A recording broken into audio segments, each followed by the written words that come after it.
ആറ്റിങ്ങൽ അവനവഞ്ചേരി ടോൾമുക്ക് സ്വദേശി അനീഷിന്റെ വീട്ടിലാണ് സംഭവം.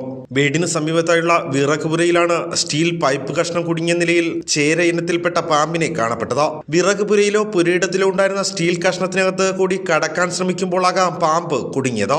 തനിയെ പോകുമെന്ന് കരുതിനാൽ വീട്ടുകാർ പാമ്പിനെ മാറ്റാൻ ശ്രമിച്ചില്ല. പിന്നീട് ആഴ്ചകൾക്ക് ശേഷം വീണ്ടും നോക്കുമ്പോഴാണ് പാമ്പ് അവശനിലയിൽ അവിടെ തന്നെ ഉള്ളതായി കാണപ്പെട്ടത്. ഉടൻ തന്നെ പാമ്പ് പിടുത്തവുമായി ബന്ധപ്പെട്ട് നിൽക്കുന്ന രാജേഷ് തിരുവാമനയെ ബന്ധപ്പെടുകയും അദ്ദേഹം എത്തി സ്റ്റീൽ പൈപ്പിൽ നിന്ന് പാമ്പിനെ രക്ഷപ്പെടുത്താൻ ശ്രമിക്കുകയും ചെയ്തു. എന്നാൽ പൈപ്പ് കഷ്ണം 3 ആഴ്ചയോളം കഴുത്തിൽ കിടന്നതിനാൽ മുറിവേറ്റ് പാമ്പ് അവശനിലയിലായിരുന്നു. തുടർന്ന് രാജേഷ് ആറ്റിങ്ങൽ ഫയർഫോഴ്സിന്റെ സഹായം തേടി. ഫയർഫോഴ്സിലെത്തിച്ച പാമ്പിന്റെ കഴുത്തിൽ നിന്ന് വളരെ ശ്രദ്ധയോടെ വിദഗ്ധമായി പൈപ്പ് കഷ്ണം മുറിച്ചു മാറ്റി. ആറ്റിങ്ങൽ അവനവഞ്ചേരിയിൽ നിന്നാണ് ഈ പാമ്പിനെ പിടിക്കുന്നത്. ഇത് നമ്മുടെ ഒരു അനീഷ് എന്ന് പറഞ്ഞൊരു പുള്ളിയുടെ വീട്ടില്.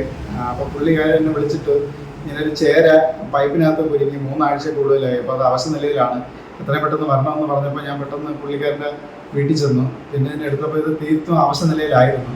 അപ്പോൾ ഒരു മറ്റൊരാളുടെ സഹായമില്ലാതെ ഇതിനെ പൈപ്പിൽ നിന്ന് വെളിയിലെടുക്കാൻ ഇച്ചിരി ബുദ്ധിമുട്ടായിരുന്നു. അങ്ങനെ പിന്നെ നേരെ ആറ്റിങ്ങൽ ഫയർഫോഴ്സിൽ വിളിച്ച് പറഞ്ഞപ്പോൾ അവിടുത്തെ ഉദ്യോഗസ്ഥർ അങ്ങോട്ട് കൊണ്ടുചെല്ലാൻ പറഞ്ഞു.